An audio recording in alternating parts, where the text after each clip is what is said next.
এই রে, শেষ পর্যন্ত পৃথিকে কোলে তুলে নিয়ে নাচিয়ে ফেললাম। Hi guys, I am Soma আর তোমরা দেখছো living with Soma Koushik mini blog. আজকে একটা আলটিমেট কমেডি ভিডিও শেয়ার করছি, কারণ আমরা যেখানে একসাথে সেখানে চূড়ান্ত লেভেলের পাগলামি হয়।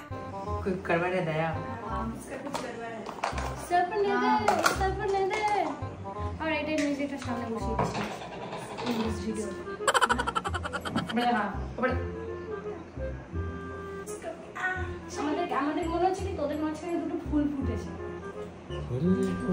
কি ফুল বলতো? কদম। আর বাইগান। গোলমাল है भाई, सब गोलमाल है। সেদিন পৃথি আর আমার দিদির মেয়ে বানাচ্ছিল একটা রিল, আর আমরা full on disturb duty mode on. ওদের রিল বানানো আর আমাদের কাজ শুধু মজা মজা আর মজা। হাসতে হাসতে শ্বাস নিতে পারছিলাম না। Pure comedy show. পৃথি গান স্টার্ট করার সাথে সাথেই আমরা দুজন ব্যাকআপ ডান্সার হয়ে গেলাম। এক্সপ্রেশন কপি, স্টেপ কপি, আর মাঝে মাঝে বলে উঠছি, আরে এটা আবার কোন বলিউডের সিক্রেট স্টেপ রে বাবা। কিন্তু এখানেই শেষ না। ওদের ডান্স শুরু হলে আমিও সাথে সাথে ঢুকে পড়লাম। Copy paste dance mode on. ওরা একটা স্টেপ করলে আমি একদম পাশেই চলো এটা আমরাও করি মোডে। সে এক ধুমধুমার কাণ্ড।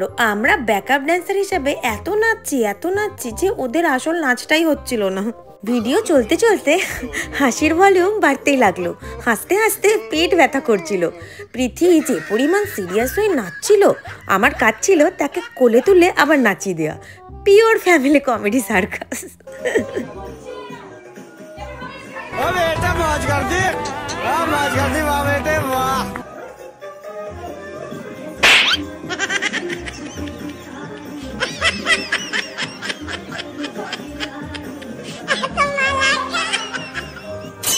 खत्म, bye bye, tata, good bye, गया। তারপর হঠাৎ খেয়াল করলাম মেঝেতে একটু নোংরা পড়ে। ব্যাস, ঝাঁটা নিয়ে হিরোইন স্টাইল এন্ট্রি। সে এক আরেক কাণ্ড। এক পাশে পৃথি নাচছে আর এক পাশে আমি ঝাঁটাকে নিয়ে পুরো বিন্দাস পারফরমেন্স। কিন্তু লাস্টলি ওদের রিলটা খুব সুন্দরই হয়েছিল, আর আমরা মাঝখানে এত মজা করেছি। এই ছোট ছোট পাগলামিতেই তো খুশি, তাই না বলো? ভিডিওটা যদি ভালো লেগে থাকে আর এরকম পাগলামি ভরা ভিডিও যদি আরও দেখতে চাও, তাহলে কমেন্টে লিখে দিও ঝাঁটা স্কোয়াড।